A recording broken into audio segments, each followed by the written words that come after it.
मित्रों, भगवान भोलेनाथ के 12 ज्योतिर्लिंग कथा के भाग 4 में प्रस्तुत है श्री ओमकारेश्वर ममलेश्वर ज्योतिर्लिंग की कथा। मित्रों, भगवान भोलेनाथ के 12 ज्योतिर्लिंग में ओमकारेश्वर ज्योतिर्लिंग भगवान भोलेनाथ का चौथा ज्योतिर्लिंग है। ओमकारेश्वर ज्योतिर्लिंग का दर्शन अत्यंत फलदायी है। भगवान भोलेनाथ का ओमकारेश्वर ज्योतिर्लिंग मध्य प्रदेश के खंडवा जिले में स्थित है। ओमकारेश्वर ज्योतिर्लिंग जिस द्वीप पर विद्यमान है उस द्वीप का आकार ओम के आकार का है। ओमकारेश्वर का निर्माण नर्मदा नदी से स्वतः हुआ है। पुराणों की माने तो कोई भी तीर्थयात्री भले ही सारे तीर्थ कर ले, परंतु जब तक वह ओमकारेश्वर धाम आकर किए गए तीर्थों का जल लाकर नहीं चढ़ाता उसका तीर्थ पूर्ण नहीं माना जाता। शिव पुराण एवं अन्य हिंदू महाकाव्यों में ओमकारेश्वर ज्योतिर्लिंग का वर्णन एक बार देवर्षि नारद भ्रमण करते हुए विंध्याचल पर्वत पहुँचे।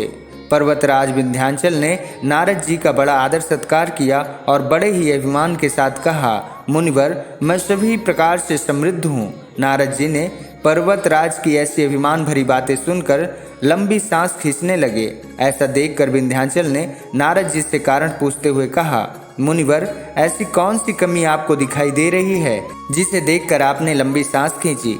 विंध्याचल के पूछने पर नारद जी ने कहा, तुम्हारे पास सब कुछ होते हुए भी तुम सुमेरु पर्वत से ऊंचे नहीं हो। सुमेरु पर्वत का भाग देवलोक तक जाता है, तुम्हारे शिखर का भाग वहां तक कभी नहीं पहुंच सकता। ऐसा कहकर नारद जी वहां से अंतर्ध्यान हो गए। नारद जी द्वारा ऐसी बातें सुनकर विंध्याचल को बहुत दुख हुआ और वह मन ही मन शोक करने लगा। इसके पश्चात जहां भगवान शिव साक्षात ज्योतिर्लिंग के रूप में विद्यमान है, वहां पर विंध्याचल शिवलिंग स्थापित कर भगवान शिव की आराधना करने लगे और लगातार 6 महीने तक भगवान शिव की पूजा अर्चना की। विंध्याचल की सच्ची श्रद्धा से प्रभावित होकर भगवान शिव साक्षात प्रकट हो गए और विंध्याचल को दर्शन दिए और वर मांगने को कहा। विंध्याचल ने कहा, हे देवाधिदेव महादेव, आप मुझ पर प्रसन्न हैं तो आप मुझे कार्य सिद्ध करने वाली अभीष्ट बुद्धि प्रदान करें। भगवान शिव ने विंध्याचल को उत्तम वर दिया। उसी समय देवता और ऋषि भी वहां आ गए और भगवान शिव से अनुरोध किए कि वो उसी स्थान पर विराजमान हो जाए।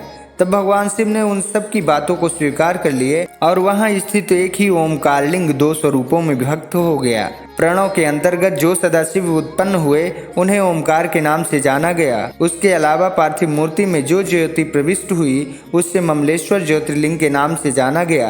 तो मित्रों, भगवान भोलेनाथ के चौथे ज्योतिर्लिंग ओमकारेश्वर ममलेश्वर ज्योतिर्लिंग भाग 4 की कथा के बाद भाग 5 की कथा श्री केदारनाथ ज्योतिर्लिंग कथा के साथ आपसे पुनः होगी मुलाकात। हर हर महादेव। ओम नमः शिवाय।